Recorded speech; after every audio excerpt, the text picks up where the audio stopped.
आपका भ्रातृ प्रेम बना रहे।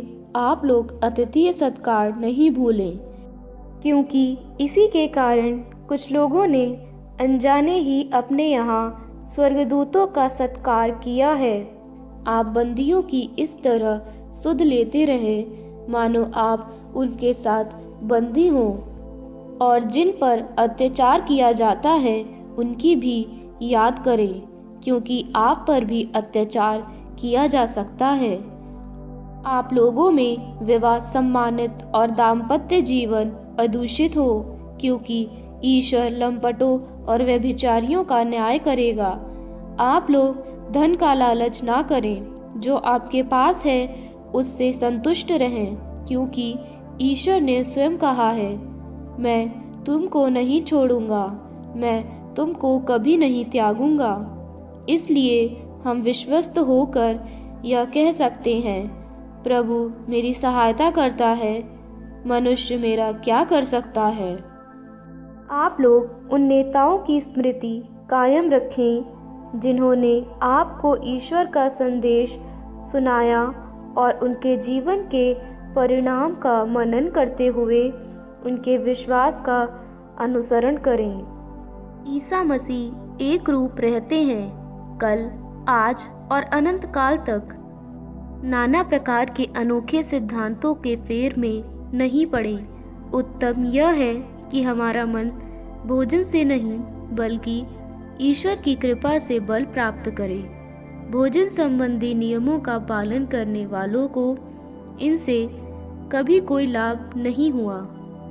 हमारी भी एक वेदी है जो तंबू की धर्म सेवा करते हैं।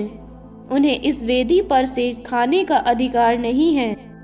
प्रधान याजक जिन बलि पशुओं का रक्त प्रायश्चित के रूप में मंदिर गर्भ में चढ़ाता है, उनके शरीर शिविर के बाहर जलाए जाते हैं। ईसा ने फाटक के बाहर दुख भोगा, जिससे वे अपने रक्त द्वारा जनता को पवित्र करें। इसलिए हम उनके अपमान का भार ढोते हुए फाटक के बाहर उनके पास चलें, क्योंकि इस पृथ्वी पर हमारा कोई स्थायी नगर नहीं।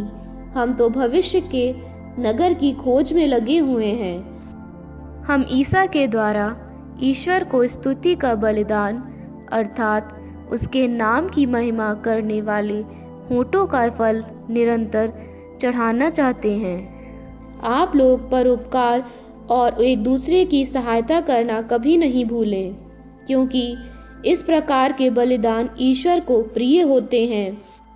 आपके नेताओं को दिन रात आपकी आध्यात्मिक भलाई की चिंता रहती है, क्योंकि वे इसके लिए उत्तरदायी हैं। इसलिए आप लोग उनका आज्ञा पालन करें और उनके अधीन रहें, जिससे वे अपना कर्तव्य आनंद के साथ, ना कि आहें भरते हुए, पूरा कर सकें, क्योंकि इससे आपको कोई लाभ नहीं होगा। आप हमारे लिए प्रार्थना करें। हमें विश्वास है कि हमारा अंतःकरण शुद्ध है, क्योंकि हम हर परिस्थिति में सही आचरण करना चाहते हैं। मैं विशेष रूप से इसलिए आप लोगों से प्रार्थना का आग्रह करता हूँ कि मैं शीघ्र ही आप लोगों के पास लौट सकूं। शांति का ईश्वर, जिसने शाश्वत विधान के रक्त द्वारा भेड़ों के महान चरवाहे हमारे प्रभु ईसा को मृतकों में से पुनर्जीवित किया, आप लोगों को समस्त गुणों से संपन्न करे, जिससे आप उसकी इच्छा पूरी करें। वह ईसा मसीह द्वारा हम में वह कर दिखाए जो उसे प्रिय है। उन्हीं मसीह को अनंत काल तक महिमा। आमीन। भाइयों, आपसे अनुरोध है कि आप मेरे इस उपदेश का धीरज के साथ स्वागत करें। मैंने संक्षेप में ही आपको यह पत्र लिखा है। मुझे आप लोगों को एक समाचार सुनाना है।